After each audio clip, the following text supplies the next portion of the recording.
আজকের রেসিপি হচ্ছে সিলেটের জনপ্রিয় শুটকি শিরা। ট্রাস্ট মি, যারা শুটকি খেতে ভালোবাসেন তাদের কাছে এই রান্নাটি একদম অমৃতের মতো মনে হবে। এই স্টাইলে আপনি রান্নাটি করলে খেতে অসাধারণ হবে। তাহলে কথা না বাড়িয়ে কিভাবে রান্নাটি করতে হয় চলুন শুরু করি। এখানে আমি 3টি নাগামরিচ নিয়েছি এবং এটি আগে থেকে চেক করে রেখেছি এই মরিচে ঘ্রাণ আছে কিনা। যাদের বাসায় নাগামরিচ নেই তারা এই রান্নাটি কাঁচামরিচ দিয়েও করতে পারেন। মরিচগুলো খুব ছোট করে কেটে নেব। আগে থেকে বলে রাখছি, যাদের মরিচ কাটলে হাতে জ্বালাপোড়া করে তারা অবশ্যই গ্লাভস ব্যবহার করবেন।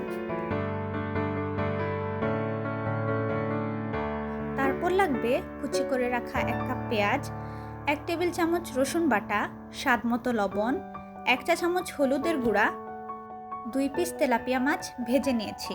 মাছগুলোর কাটা খুব ভালোভাবে বেছে নিতে হবে। আপনারা চাইলে চিংড়ি মাছ অথবা অন্য যে কোনো মাছ দিয়ে এই রান্নাটি করতে পারেন।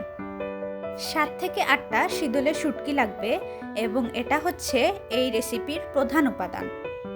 2টা বড় সাইজের আলু কেটে নিয়েছি, খুবই অল্প পরিমাণে ফুলকপি এবং কাঁঠালের বিচি, 2টা বেগুন কেটে নিয়েছি, 7-8টা লাউয়ের পাতা একইভাবে টুকরো করে একটু বড় বড় টুকরো করে কেটে নেব।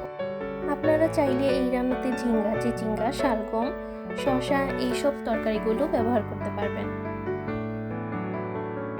এবং যে পরিমাণে সবজি থাকবে তরকারিতে দ্বিগুণ পরিমাণে পানি দিতে হবে। একটু বেশি পরিমাণে ঝোল থাকার কারণে এর নামই হচ্ছে শুটকি শিরা। প্রথমে 7-8টি শীতলের শুটকি ভালোভাবে ধুয়ে আলাদা করে একটি পাতিলে সামান্য পানি ও অল্প লবণ দিয়ে ভালো করে সিদ্ধ করে নেব। মাঝে মধ্যে একটু নেড়ে চেড়ে দেব। যখন দেখব শুটকি পানির সাথে একদম গুলে কাঁটাগুলো আলাদা হয়ে গেছে তখন চুলা থেকে নামিয়ে নেব। এভাবে করে শুটকির ঝোল তরকারিতে দিলে তরকারির মধ্যে শুটকির কোনো কাটা যাবে না। তারপর একটি পাতিলে একে একে সবজিগুলো দিয়ে দেব। কেটে রাখা বেগুনগুলো আমি একটু পরে দেব, কারণ বেগুনগুলো একসাথে দিলে বেগুনগুলো গলে যাবে। সবজিগুলোর সাথে একে একে পেঁয়াজ কুচি, রসুন, হলুদ, লবণ দিয়ে কাটা মরিচগুলোর অর্ধেক মরিচ দিয়ে মাঝারি আঁচে পাতিল চুলায় বসিয়ে দেব।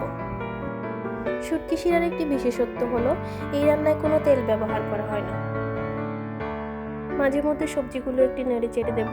কিছুক্ষণ পর সবজিগুলো থেকে পানি বের হওয়া শুরু হবে।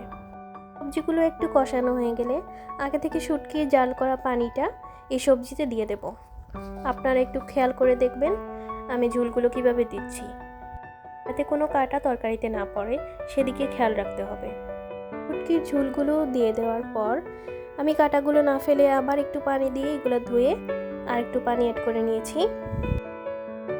তারপর আগের কেটে রাখা বেগুনগুলো তরকারিতে দিয়ে নেড়ে চেড়ে ঢাকনা দিয়ে ঢেকে দেব। এই পর্যায়ে চুলার আঁচ হাই হিটে রেখে 5 মিনিট ভালো করে জাল করে নেব। 5 মিনিট পর বেছে রাখা মাছ ও বাকি মরিচগুলো দিয়ে দেব।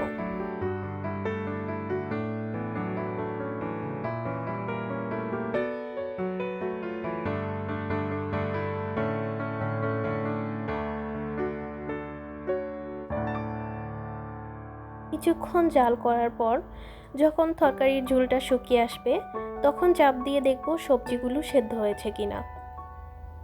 যদি দেখি সবজিগুলো সিদ্ধ হয়ে গেছে তখন আমরা বুঝে নেব আমরা রান্নার শেষ পর্যায়ে চলে এসেছি। তারপর তরকারিতে সবজির দ্বিগুণ পানি দিয়ে ঢাকনা দিয়ে ঢেকে দেব।